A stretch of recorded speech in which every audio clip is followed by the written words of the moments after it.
మనలో ఉన్న అతిపెద్ద సమస్య ఏంటంటే ధ్యానం చేయగానే మనసులో ఆలోచనలు ఆపలేకపోతున్నాం. ఆలోచనలు బాగా వస్తున్నాయి. వాటిని ఎలా తొలగించాలి? ఈ ధ్యానాన్ని శ్వాస మీద ధ్యాస పెట్టి ముందుకు సాగడం ఎలా? అలాగే మనసుని శూన్యం చేయడం ఎలా?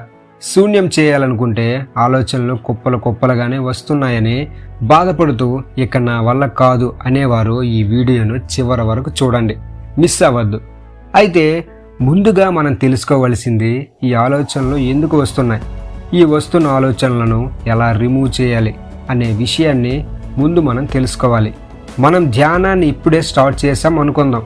అంటే మీ వయసు 18 సంవత్సరాలు కానీ అంతకంటే చిన్న వయసు ఉండొచ్చు, లేదా పెద్దవాళ్ళైనా ఉండొచ్చు.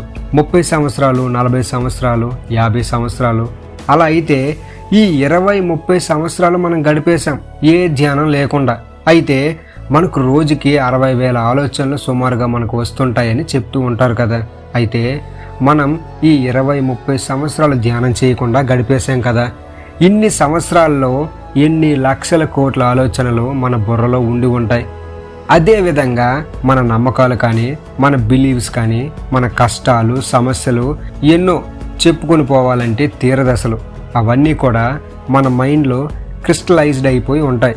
ఇవన్నీ ధ్యానంలో కూర్చున్నప్పుడు మన నమ్మకాలు, మన రోజు చేస్తున్న పనులు, మన సరౌండింగ్స్ గురించిన విషయాలు, మనం చదువుకునే రోజుల విషయాలు, మన హ్యాబిట్స్ ఇవన్నీ కూడా మన మీద దాడి చేస్తూనే ఉంటాయి. ఎలా అంటే కళ్ళు మూసినా, కళ్ళు తెరిచినా, పడుకున్నా, పడుకోలేకపోయినా, మీరు ఎక్కడ ఉన్నా సరే అవి మన మీద దాడి చేస్తూనే ఉంటాయి. ఒక ఆలోచన సాగుతుండగానే వేరే ఆలోచన మన మీద దాడి చేస్తుంది.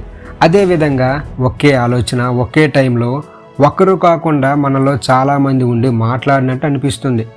ఎందుకంటే మనం ఇంతకాలం కొంత లైఫ్ని గడిపేశాం కాబట్టి అవే మళ్ళీ గుర్తొస్తున్నాయి. కానీ మనం ఇక్కడ ఒక విషయాన్ని గమనించాలి.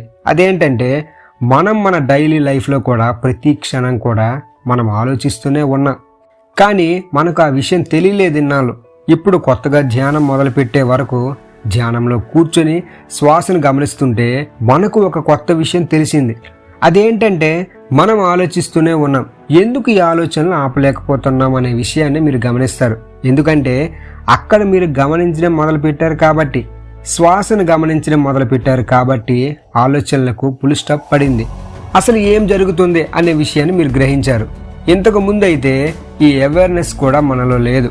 మన బుర్రలో ఇన్ని ఆలోచనలు ఉన్నాయని, అవి మనల్ని ఇబ్బంది పెడుతున్నాయని ఈరోజే ఎందుకు తెలిసిందంటే ఎంతో కొంత అవగాహన సాధించాం కాబట్టి. ఈ విషయాలు మనకు తెలిసాయి. శ్వాస మీద ధ్యాస పెట్టుకొని కొంచెం మన ఆలోచనలకి గ్యాప్నిచ్చాం. మనకు 7 శరీరాలు ఉంటాయని అంటారు కదా. 7 శరీరాలు మన మెంటల్ బాడీకి, అలాగే ఫిజికల్ బాడీకి కొంచెం గ్యాప్ రావడం వల్ల ఈ మెంటల్ బాడీలో ఉన్న ఆలోచనలన్నీ కూడా మనపై ఒక్కసారిగా దాడి చేసే వరకు ఓహో నాకు ఆలోచనలు వస్తున్నాయన్నమాట అనే విషయాన్ని మీరు గ్రహించారు. ఒక స్టెప్ ముందుకు వేశారు. మనం ఏం పడిపోలే ధ్యానం చేసి, ఎందుకు మనకు ఇన్ని ఆలోచనలు వస్తున్నాయి? మరి ఎలా? ఏం చేయలేమా? ఏం లేదండి, అంతా సింపులే. ధ్యానం చేస్తే ఏదైనా సాధించగలమని చెప్తారు కదా, దీన్ని కూడా అంతే సాధించగలం.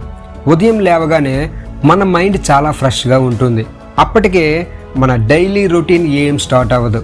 ఆ రోజు ఆ టైంలో మనం చాలా ఫ్రెష్గా ఉండటం వల్ల ఆ టైంలో ధ్యానం చేసినా మనం అంటుంటాం కదా, బ్రహ్మ ముహూర్తమని, ఆ టైంలో చదివితే బాగా గుర్తుంటుందని, ఆ టైంలో వచ్చిన కళలు నిజమవుతుంటాయని, ఆ టైంలో మనం ఏదైనా ఆలోచన చేసినా అది సక్సెస్ఫుల్గా ఉంటుందని, మరి ఆ టైంలో ధ్యానం చేసినా కూడా చాలా పవర్ఫుల్గా ఉంటుందని, ఆ టైంలో ఎటువంటి డిస్టర్బెన్సెస్ ఉండవు, ఆ టైంలో మనకు వర్క్ ప్రెషర్ ఉండదు, పైగా నిద్రలేచి మైండ్ ఫ్రెష్గా ఉంటుంది. నిన్న జరిగిన విషయాలు అన్నీ మర్చిపోతాం, ఎంతో కొంత మర్చిపోయి ఫ్రెష్గా ఉంటాం. కాబట్టి ఆ టైంలో ధ్యానం చేస్తే మనకు ఆలోచనలు చాలా వరకు తక్కువగా ఉంటాయి. అలాగే ధ్యానం చాలా బాగా కుదురుతుంది. అదేవిధంగా పడుకునే టైం కల్లా మన సబ్ కాన్షియస్ మైండ్ అనేది కామ్ అవుతుంది. అంటే ఈ ఆలోచనలు ఏవైతే మన మైండ్కి పంపిస్తుందో అది కొంచెం కామ్ అవుతుంది. కాబట్టి ఆ టైంలో ధ్యానం చేయడం వల్ల కూడా మనకు ధ్యానం బాగా కుదురుతుంది. ఆలోచనలు కొంచెం తగ్గుతాయి. ఆ కొంచెం తగ్గిన దాన్ని మనం కంటిన్యూస్గా చేస్తూ ఉండగా 1 గంట లేదా 2 గంటలు చేసినట్లయితే మన ఆలోచనలు తగ్గడాన్ని మనం చాలా బాగా గమనించవచ్చు. ఇంకోటి ఏంటంటే ఈ ధ్యానం మనం కొత్తగా చేస్తున్నాం. మనం ఇందాక అనుకున్నాం కదా, 20 సంవత్సరాలు 30 సంవత్సరాల జీవితానికి సంబంధించిన ఆలోచనలు అన్నీ వస్తాయని. మరి ఇది అలవాటు పడిన లైఫ్. మరి ధ్యానాన్ని కూడా మన మైండ్కి అలవాటు చేయాలంటే మన మైండ్ అంత తేలిగ్గా వినదు. కాబట్టి ఒక 21 రోజులు, 11 రోజులు, 41 రోజులు లేదా 108 రోజులు ఇలా ఒక టైం పీరియడ్లో మనం ఇదే టైంలో ఒక పర్టికులర్ టైంలో మనం ధ్యానాన్ని కంటిన్యూస్గా చేస్తుంటే మన మైండ్ అలవాటు పడుతుంది.